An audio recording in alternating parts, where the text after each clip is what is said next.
Gracias, estimados hermanos, por mirar este video. Les agradezco profundamente. Los saludo, como siempre, con gran afecto y con el deseo sincero de que Dios los bendiga abundantemente. Y no solamente a ustedes, sino a la gente que ustedes también quieren mucho, que tratan bien.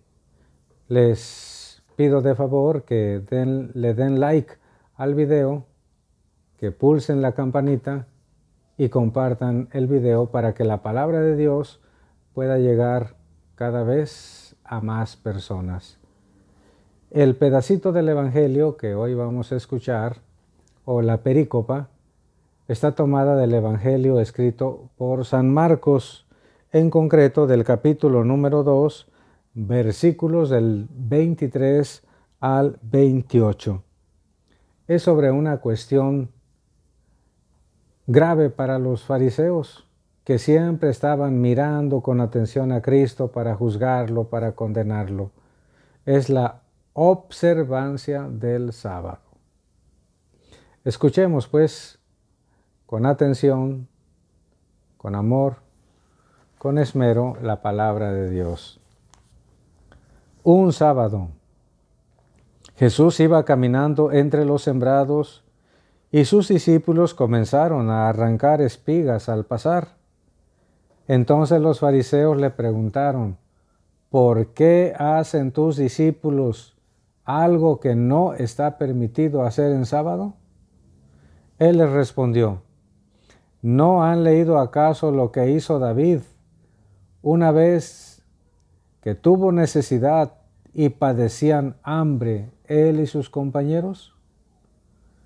Entró en la casa de Dios en tiempos del sumo sacerdote Abiatar, comió de los panes sagrados que sólo podían comer los sacerdotes y les dio también a sus compañeros. Luego añadió Jesús: el sábado se hizo para el hombre y no el hombre para el sábado. Y el Hijo del Hombre también es dueño del sábado. Palabra del Señor. Gloria a ti, Señor Jesús. Los discípulos de Cristo, entre ellos los apóstoles, tenían hambre. Y al ir atravesando los sembrados, los trigales, arrancaban espiguitas, frotaban entre sus manos los granos para despojarlos de la cáscara y se comían los granitos.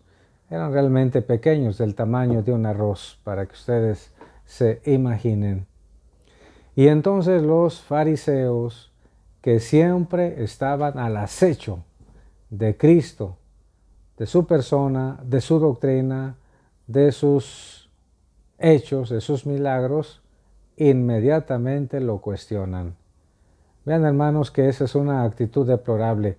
¿Cómo se le ocurre a alguien cuestionar al Hijo de Dios, que es Dios? ¿Cómo es posible que haya gente que cuestione a Dios? Lejos de nosotros hacer eso. Nunca vamos a cuestionar a Dios. ¿Quiénes somos nosotros para hacerlo? No cuestionan el hecho de que arrancaran el trigo en un terreno ajeno, en un sembrado ajeno, porque el mismo libro del Levítico, capítulo 23, permitía que quien tuviera hambre pudiera comer, siempre y cuando pues no cosechara de ese terreno. Podía comer hasta llenarse y no había problema porque la ley lo protegía.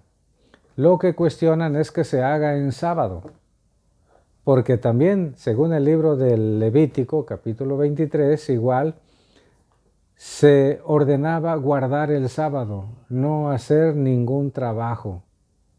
Y ellos interpretaban que ese era un trabajo y que por lo tanto no estaba bien realizarlo.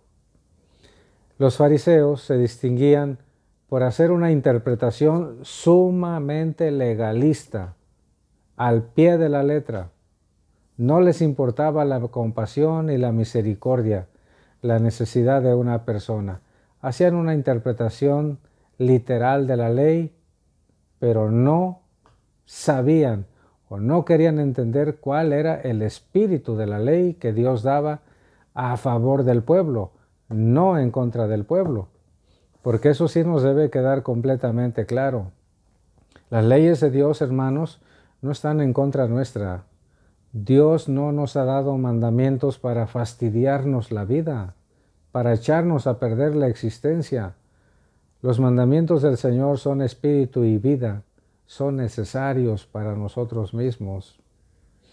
Pero a los fariseos no les importaba eso. Pero como según eran intérpretes cualificados de la palabra de Dios, Cristo precisamente les hace mención del primer libro de Samuel, capítulo 21, versos del 1 al 7, cuando David, huyendo de Saúl, con un hambre tremenda, llega al templo, al santuario, y le dice al sacerdote que tenían hambre, y le dice Abiatar, lo único que hay son los panes sagrados. Esos panes sagrados se llamaban panes de la proposición. Eran 12 panes de regular tamaño que se colocaban en el altar y se renovaban sábado tras sábado. Solo los sacerdotes podían comerse esos panes. Pero en su necesidad, en su hambre apremiante, David y sus hombres comieron de ellos con el consentimiento del sacerdote encargado. Y la Escritura no condena este hecho. Lo da por aprobado. Por eso les dice Cristo a los fariseos hipócritas, intérpretes inmisericordias de la palabra de Dios, que no han leído.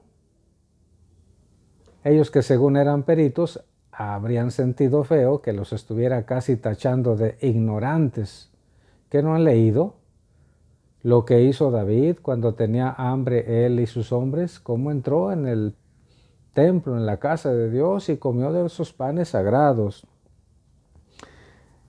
Ellos sin duda se habrán quedado por dentro muy molestos, muy enojados, porque según estaban defendiendo un mandamiento de Dios y estaban en contra de Dios, que es Cristo.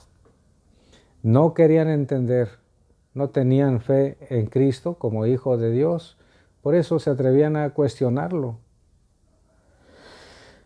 Luego añadió Jesús, el sábado se hizo para el hombre y no el hombre para el sábado. Para Dios es más importante su Hijo que un día de la semana. Eso está clarísimo. A Dios le importa más cada persona que un día de la semana. El sábado fue hecho para el hombre, para que descansara, para que tuviera un día para alabar y bendecir a Dios, para recuperar las fuerzas espirituales y también las físicas. No es un día para oprimir al hombre, es un día de descanso, de regocijo, de alabanza, de reconocimiento de Dios. Pero estos hombres, estos sujetos, los fariseos se habían encargado de llenar de reglas hasta contrarias al espíritu de la ley de Dios a la gente. Se las imponían, pero a rajatabla. Se las imponían y en serio.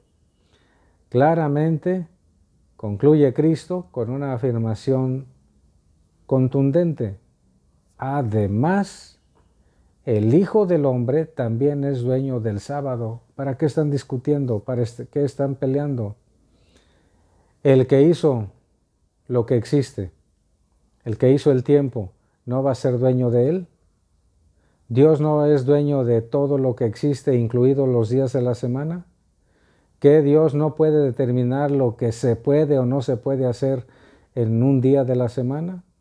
¿Hay que estar corrigiendo a Dios? ¿Hay que estarle diciendo que no está bien lo que hace? Era pues, hermanos, una auténtica insolencia y tontería tentar al Hijo de Dios, querer corregirlo según en el nombre de la misma palabra de Dios, lo que hace la falta de fe. Por ello, queridos hermanos, nosotros debemos buscar tener una confianza absoluta en que todo cuanto Dios Padre y Dios Espíritu Santo nos quieren decir, llega a través de Cristo. el Mesías prometido. La doctrina, las enseñanzas de Cristo son norma de fe y de conducta para cada uno de nosotros. Nunca blasfememos. Nunca le estemos diciendo a Dios, ¿por qué hizo esto? ¿Por qué permitió esto? Nunca lo hagamos.